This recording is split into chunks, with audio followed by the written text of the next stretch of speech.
पाकिस्तान की जो मौजूदा सूरत हाल है उसे देखकर ऐसा लगता है कि ना हुकूमत का मसला मईशत है, ना कर्जा है, न सर उठाती हुई दहशतगर्दी है। को अभी रमजान का पूरा महीना चला और हमने देखा कि कितनी महंगाई आसमान छूती रही और क्योंकि वहां पे या तो जाएं ना, अगर जा रहे हैं तो कोऑपरेशन के लिए जाएं। ट्रेड ओपन होगी या कुछ थोड़े से हालात सही होंगे आपस में जाएं तो आपको एफबीआई का एक वो मिल जाएगा, ब्रांच क्या बंदा तो देख लेंगे, क्योंकि वहां पे या तो जाएं ना, अगर जा रहे हैं तो कोऑपरेशन के लिए जाएं। वहां पे उस इशू को लेके जा रहे हैं जहां पे इन्हें पता है कि इनकी ना किसी ने सुनाई होनी है, ना ये फिर एक वहां पे जाके what are they going to gain out of it? क्या उसके बाद शंघाई कोऑपरेशन वाला वो खत्म हो जाएगा या क्या हो जाएगा? व्हाट विल पाकिस्तान गेन अगर ये पोजीशन लेते हैं? अगर वो वहां जाके वो कोऑपरेशन के रास्ते ढूंढते हैं तो उसके लिए मैं पाकिस्तान के इनिशिएटिव की तारीफ करना चाहता हूँ। लेकिन साथ साथ ये कि इलेक्शन मत करवाएं और भारत के साथ जंग हो सकती है। There is no connecting reasoning logic in the Pakistani behaviour governments. ये खास तौर पे पिछले 10 साल में तो बिल्कुल ही नामुमकिन हो गया है ना। हम्म। उन्होंने ऐसा जो रिपोर्ट है उसमें उन्होंने ये कहा है कि पाकिस्तान जो एक मतलब ग्लोबली एक जो खेल चल रहा है उसका शिकार वो हो सकता है ग्लोबल पॉलिटिक्स का और भारत को उसमें बताया है कि भारत इसमें इस पूरे जो कवायद है उसको लीड कर रहा है और उन्होंने रिपोर्ट में भी कहा है कि पाकिस्तान में सिर्फ कोई बाहरी हमला नहीं हो सकता बल्कि इंटरनल भी इस तरह की चीजें हो सकती हैं और इसके पीछे उन्होंने कई सारी वजह बताई कि क्योंकि जिस तरह की उतल पुतल वहां पर हो रही है और कई सारे प्रोविंसेस में इंस्टेबिलिटी बनी हुई है। पंजाब की बात करते हुए उन्होंने कहा कि 2022 से और 2023 के बीच जो आतंकवादी घटनाएं हुई हैं उसको भी उन्होंने इस रिपोर्ट में उसका जिक्र किया और जो खैबर पख्तूनख्वा और इस तरह के इलाके हैं उन सब में जो आतंकवादी हमले हैं और इस तरह की चीजें बढ़ने का उन्होंने जिक्र किया और इसके पीछे भारत सबसे बड़ा खतरा बताया है कि भारत के साथ ऐसा हो सकता है। सवाल मेरा सर आपसे ये है कि एक तरफ तो वो अपनी रिपोर्ट में ये बताते हैं सुप्रीम कोर्ट के आगे कि भारत के साथ इस तरह का खतरा हो सकता है, दूसरी तरफ भारत में जो एससीओ समिट जिसको भारत लीड कर रहा है उसमें वो आते हैं, तो ये दो कौन सा पर्सपेक्टिव माना जाए कि क्या कौन सा वो है पाकिस्तान सरकार का? बात यह है कि मैं आज तक कभी ये बैटिंग में कभी मैंने पैसे नहीं लगाए, तो ये बैटिंग वाली बात ही है ना, बोथ आर पॉसिबल। मैं तो दोनों घोड़ों पे लगा दूंगा क्योंकि उनमें से दोनों में से एक तो जीतेगा। So I can now take an वो क्या कहते हैं डिफिनिटिव पोजीशन। इनमें से कुछ भी हो सकता है इनकी तरफ से। हाँ अच्छा सर, आप मुझे सुन पा रहे हैं? जी जी बिल्कुल। अच्छा सर, अभी पाकिस्तान में हमारे सामने जो भी हालात हैं वो सारे सामने हैं और इस वक्त सबसे बड़ा चैलेंज पाकिस्तान के सामने इकोनॉमिक क्राइसिस है और उसको अभी रमजान का पूरा महीना चला और हमने देखा कि कितनी महंगाई आसमान छूती रही और पाकिस्तान सरकार उस महंगाई को कंट्रोल नहीं कर पाई। इसके पीछे का सबसे बड़ा क्या आप रीजन देखते हैं कि इतनी सख्त शदीद महंगाई चल रही है और पाकिस्तान सरकार उसको कंट्रोल करने में नाकामयाब क्यों है?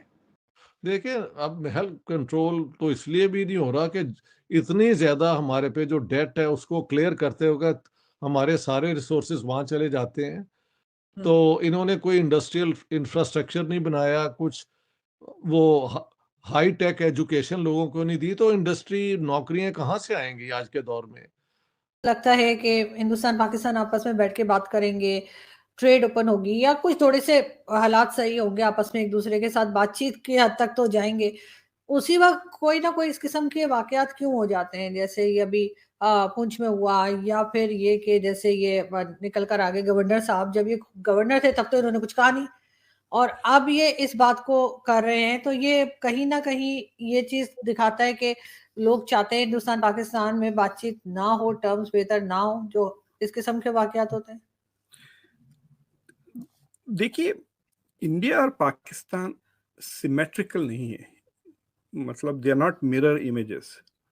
जो मोटिवेशंस पाकिस्तान में हैं they are not necessarily the same.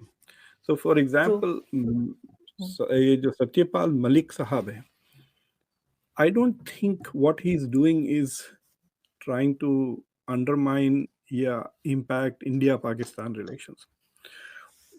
उनके अगर आप गौर से करण थापर का जो इंटरव्यू है, मैंने उसे एक बार पूरा सुना, एंड आई गैदर्ड कि आदमी में 2-3 किस्म के रिजेंटमेंट है. एक उसको निकाल दिया गया जॉब से, ठीक है.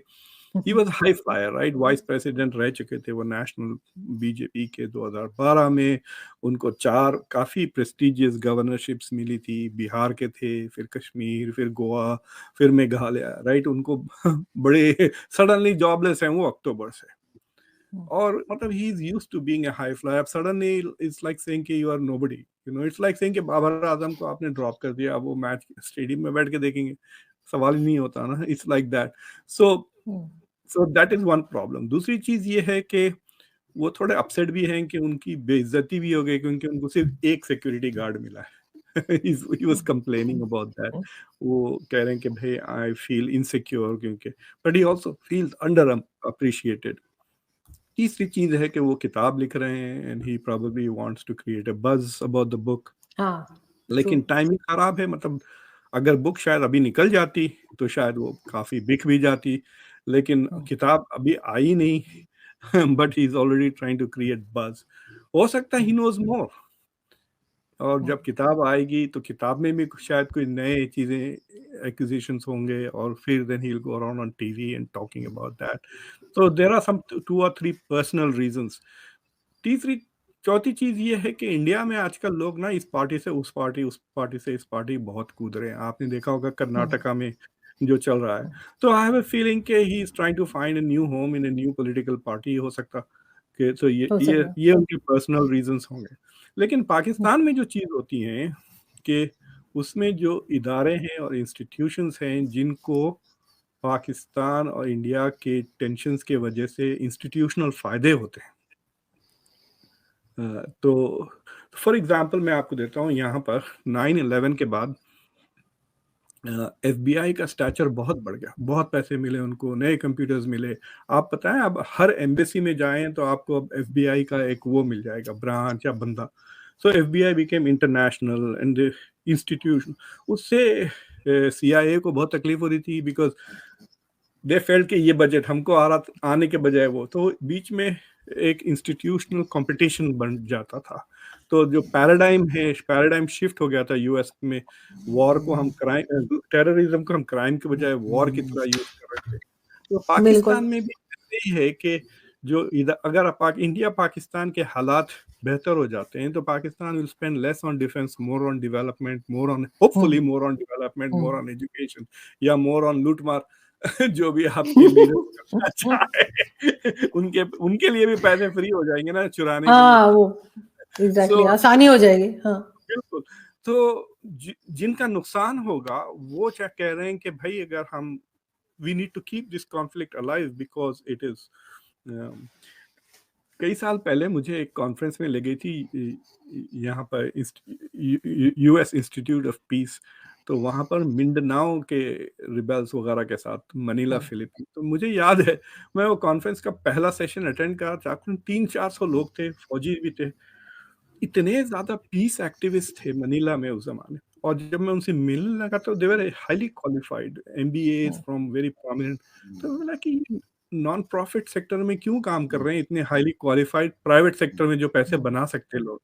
पता चला कि ये नॉन प्रॉफिट्स और फॉरेन फंडेड थे, तो उनके तनख्वाहें वाज द सेम कि आप किसी पीस फाउंडेशन के लिए काम कर रहे या फोर्ड फाउंडेशन के लिए काम कर रहे या एप्पल के लिए तनख्वाहें उतनी ही मिल रही थी. एंड देन आई रियलाइज्ड कि ये जो पीस मेकर्स है, the war is in their interest. अगर वॉर खत्म हो जाती तो इनका धंधा ही खत्म हो जाएगा ना, इनकी इंडस्ट्री बंद हो जाएगी. So peacemakers can be the biggest barrier to peacemaking because peacemaking is their business. समझे ना. तो पाकिस्तान में institutions हैं where they survive because of the India-Pakistan conflict. India में आप देखें it is not like that. Like India's army फौजी जवान को, जनरल को जो तनख्वाह मिलती है उतनी ही मिलेगी, ना वो लूटता है ना ये करता है, so they live pretty frugal lives वगैरह, they are more dedicated, so they are committed to India's national security, India's peace, तो वो तो वेलकम करेंगे ही। So I don't think that there is a constituency जो कॉन्फ्लिक्ट चाहती है India में लाइक इन पाकिस्तान। बिल्कुल ऐसा ही है, क्योंकि सर खैर यहाँ पे तो सब कहते यही हैं कि जी वो कश्मीर का चूरन अगर नहीं बेचेंगे तो फिर डिफेंस बजट कैसे बढ़ेगा, ये कैसे मिलेगा, तो ये चीज तो है। लेकिन बहरहाल सर देखते हैं कि किस तरह से ये बात आगे चलती है और बिलावल भुट्टो जाते हैं या नहीं। अभी तक तो खैर ऐसा कुछ नहीं कहा कि नहीं जा रहे, फिलहाल तो जा ही रहे और जाना भी चाहिए, और तभी कुछ मेरे ख्याल है सिचुएशन जो है वो बेहतर भी होगी और फेस करना चाहिए जो बात भी है। Thank you so much sir कि आज आपने ज्वाइन किया। थैंक यू वेरी मच आरजू जी, और आपके Thank सुनने you. वालों को दोबारा ईद मुबारक। थैंक यू सर, आपको भी बहुत शुक्रिया।